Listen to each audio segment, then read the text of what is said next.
Hola, ¿qué tal? Mi nombre es Elisa. Yo feliz de poder estar otra clase más aquí con ustedes en nuestras clases de escuela dominical. Y hoy seguimos viendo el libro de Marcos.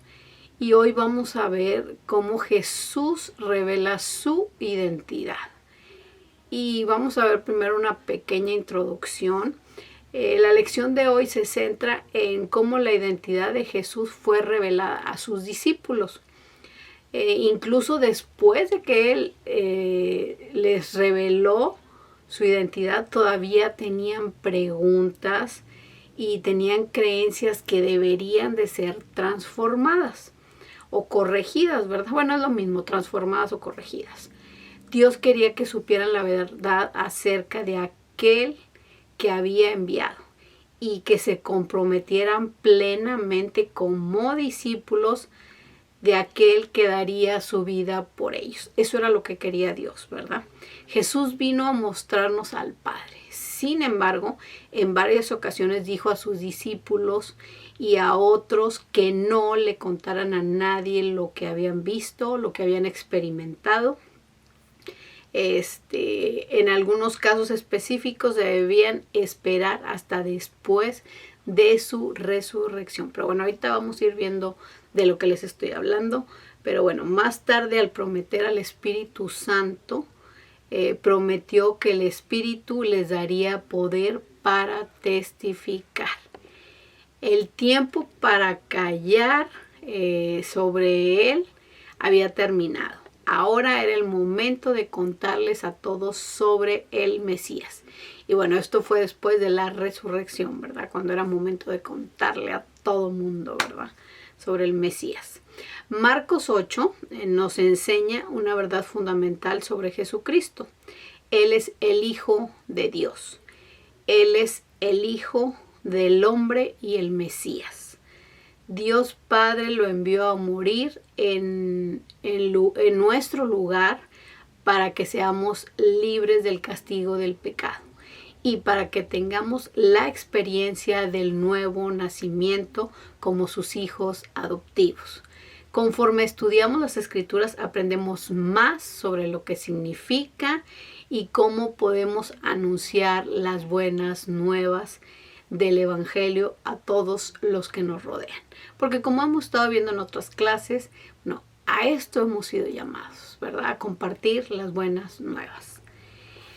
Bueno, pues vamos a empezar, vamos a dividir nuestra clase, como siempre lo hago, en 3 partes.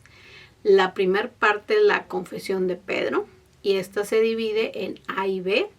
La A es identidad equivocada. La B es conozcamos la verdad sobre Jesús. La parte número 2 es Jesús predice su muerte. Y el punto número A es camino a la cruz. El punto número B es tome su cruz. O sea, nosotros que tomemos nuestra cruz. Y el punto número 3 es la transfiguración. Y aquí vamos a ver A y B. A es aprobación del Padre y B, los discípulos tienen preguntas. Bueno, antes de empezar, vamos a orar. Espíritu Santo, te pedimos que seas tú paseándote en la casa de cada una de las personas que están viendo este video. Aquí en mi casa, te pido, Espíritu Santo, que seas tú hablándonos a través de mí, a través de esta clase, que seas tú enseñándonos, Espíritu Santo. Tu palabra dice que tú eres el que nos enseña la palabra. Así que, Espíritu Santo, te pido que seas enseñándonos a cada uno de nosotros. Y pedimos por cada una de las familias que están aquí representadas en las personas que estamos viendo este video. Y te damos gracias, Señor, por todo lo que has hecho y lo que vas a hacer esta semana. Te damos gracias en el nombre de Cristo Jesús. Y bueno, también Espíritu Santo, te pido que nos reveles la verdadera identidad de Jesús, que es de lo que vamos a estar hablando el día de hoy. Bueno, pues como ya sabemos, es escuela dominical. Tráiganse su cafecito, su Biblia, su cuaderno para que tomen apuntes. Como siempre les digo, es un video. Es lo bueno de esto, que le puedes poner pausa, puedes tomar apuntes. Si tienes alguna duda, por favor lo puedes comentar aquí abajo del video. Y con gusto vamos a contestar tu pregunta. O si tienes algo que agregar al video, enhorabuena, ¿verdad? Hazlo, nos encantaría que lo hicieras, porque así todos pues aprendemos más, ¿verdad? Bueno, vamos a empezar ahora sí. La parte número 1, como les decía, es la confesión de Pedro. El punto número A es identidad equivocada. Esto está en Marcos 8, 27 y 28. Vamos a leerlo. El 27. Salieron Jesús y sus discípulos por las aldeas de Cesarea de Filipo, y en el camino preguntó a sus discípulos diciéndoles: ¿quién dicen los hombres que soy yo? El 28. Ellos respondieron: unos, Juan el Bautista, otros, Elías, y otros, alguno de los profetas. Bueno, eso es lo que decía la gente, ¿verdad? Lo importante aquí era la pregunta: ¿quién era en realidad Jesús? Él quería saber la opinión. Bueno, lo importante aquí era la pregunta: ¿quién era en realidad Jesús? Él quería saber la opinión de la gente. Él quería saber lo que pensaban en realidad de él. La respuesta a esta pregunta nos lleva a ver la importancia de tener una relación con nuestro Señor Jesús.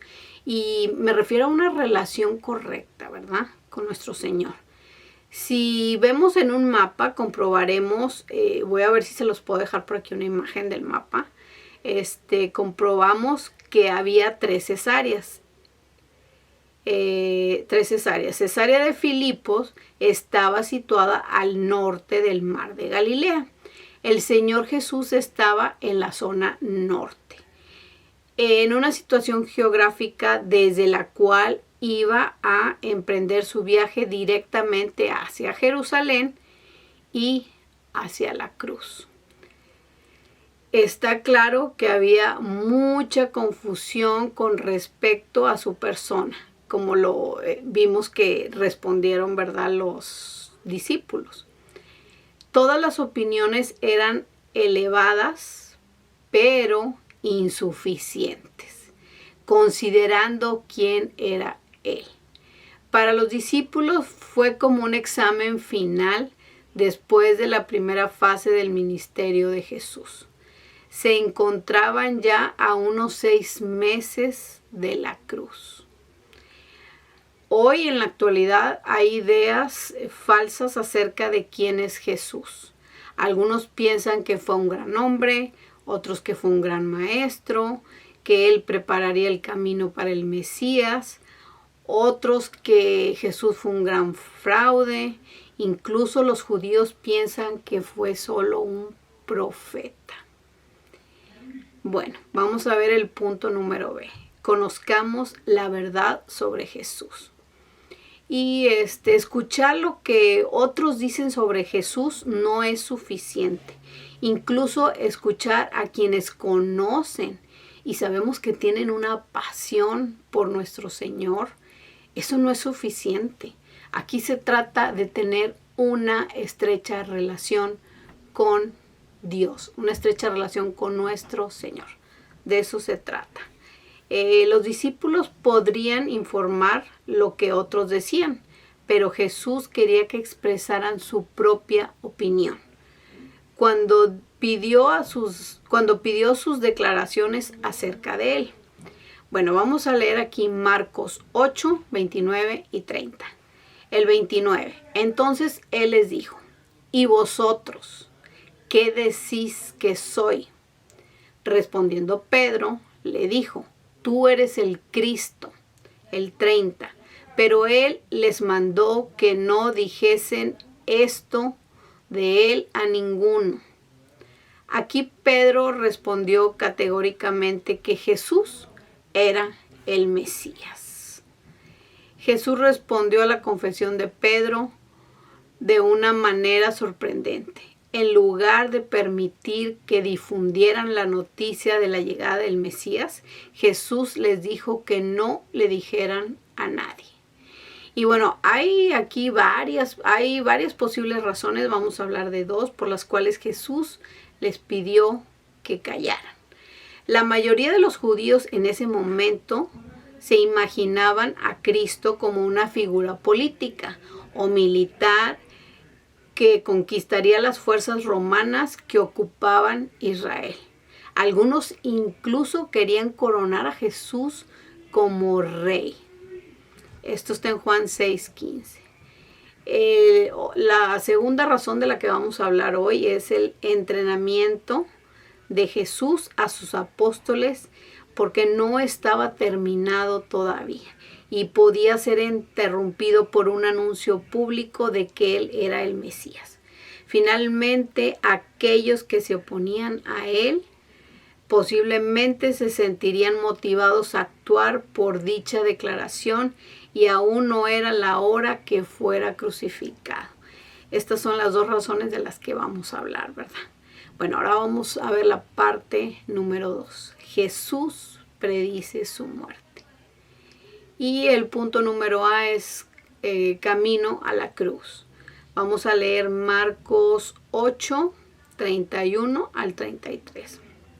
El 31. Y comenzó a enseñarles que le era necesario al Hijo del Hombre padecer mucho y ser desechado por los ancianos, por los principales sacerdotes, por los escribas, y ser muerto y resucitado después de 3 días. El 32. Esto les decía claramente. Entonces Pedro le tomó aparte y comenzó a reconvenirle. El 33. Pero él, volviéndose y mirando a los discípulos, reprendió a Pedro diciendo: quítate de delante de mí, Satanás. ¿Por qué no pones la mirada en las cosas de Dios, sino en la de los hombres? Bueno, leímos hasta el 33. Jesús conocía su destino y sabía que sería su propio pueblo quien exigiera su muerte. Sin embargo, Pedro no quería aceptar que Jesús moriría en la cruz, y la idea de la resurrección estaba mucho más allá de su capacidad de comprensión. El siguiente paso de Jesús en su revelación de sí mismo fue enseñar a los discípulos la verdad sobre el ministerio como el Mesías, usando el título mesiánico del Hijo de Dios. Jesús les dijo que sufriría, que sería rechazado, que tendría que morir y que iba a resucitar, como lo vimos ahorita, ¿verdad? Jesús revelaría este tema una y otra vez antes de su crucifixión, puesto que su sacrificio en la cruz sería la base de la fe y el ministerio para sus seguidores. Los que provocan el sufrimiento y la muerte de Jesús serían los líderes de la nación de Israel. El Sanedrín, el tribunal superior de los judíos, estaba formado por los ancianos y los principales sacerdotes y los maestros de la ley. Aunque el acto físico de su crucifixión fue llevado a cabo por los miembros del ejército romano, los líderes judíos condenaron a muerte a Jesús.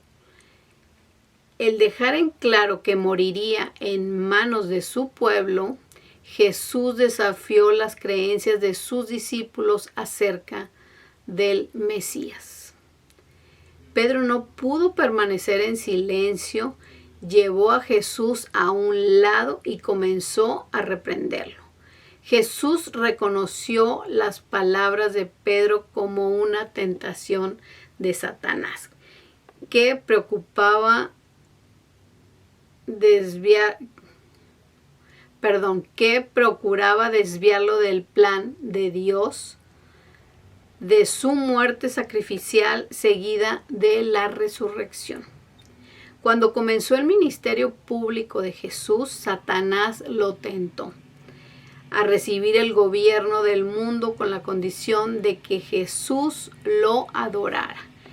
Y ya lo habíamos visto, creo que en la clase pasada, eso de cómo al empezar su ministerio fue lo primero que sucedió. Después de que fue bautizado, empezó su ministerio y fue cuando Satanás inmediatamente vino a tentar a Jesús. Bueno, el punto es: toma tu cruz. Esto está en Marcos 8, 34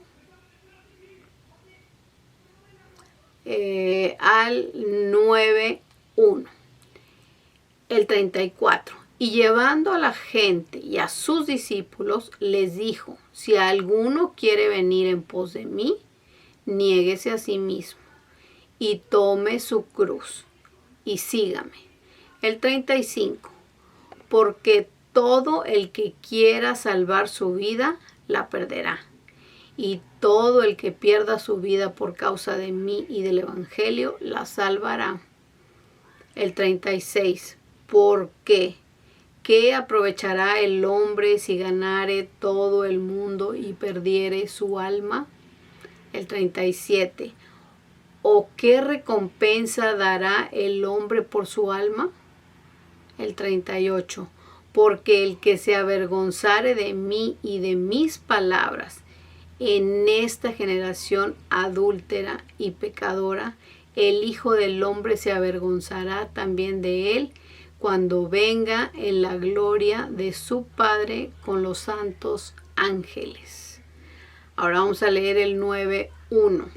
Y Jesús les decía: en verdad les digo que hay algunos de los que están aquí que no probarán la muerte hasta que vean el reino de Dios después de que haya venido con poder. Bueno, si bien ahora sí vamos a tratar de explicar esto, ¿verdad? Si bien la vida cristiana trae gozo y paz, requiere de abnegación. Jesús mostró su amor y su disposición al sacrificio cuando tomó las necesidades del mundo, a pesar de que él mismo no había pecado. Jesús espera que sus seguidores se nieguen a sus deseos humanos por el bien de tener una relación con él. Aunque no es fácil, es más importante que los placeres temporales y la comodidad física es el bienestar eterno de nuestra alma. Para cumplir el plan de salvación, Jesús se sometió a la muerte en la cruz. Así también quien quiera seguir a Jesús tendrá que tomar su propia cruz en una vida dispuesta al sacrificio, y debería estar dispuesto incluso a morir a manos de aquellos que no reconocían a Jesús como el Cristo. Nuestro Señor Jesús fue el máximo ejemplo de amor y de servicio. Y lo sigue siendo hasta la fecha.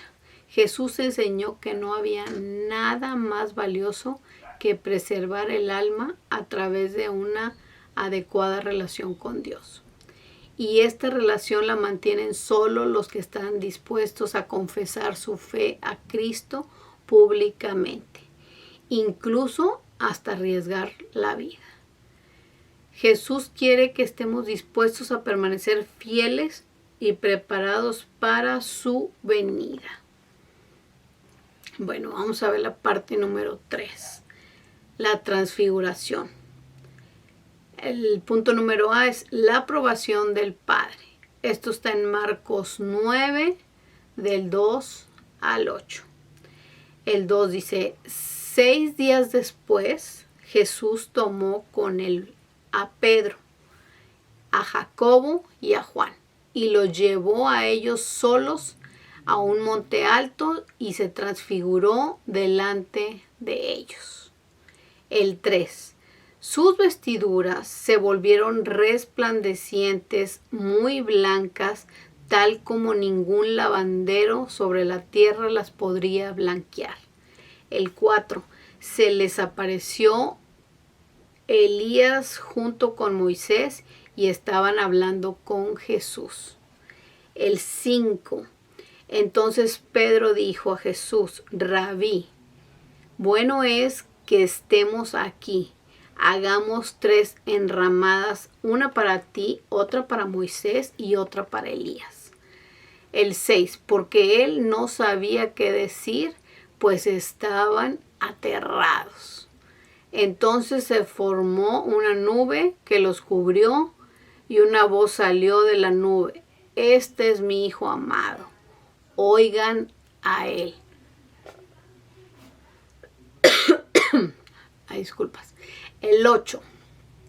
Y enseguida miraron en derredor, pero no vieron a nadie con ellos, sino a Jesús solo.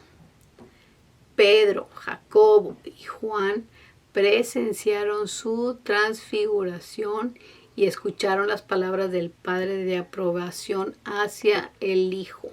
Solo estos 3 de los discípulos tuvieron ese privilegio. Esta aprobación viene junto con la instrucción de escucharlo.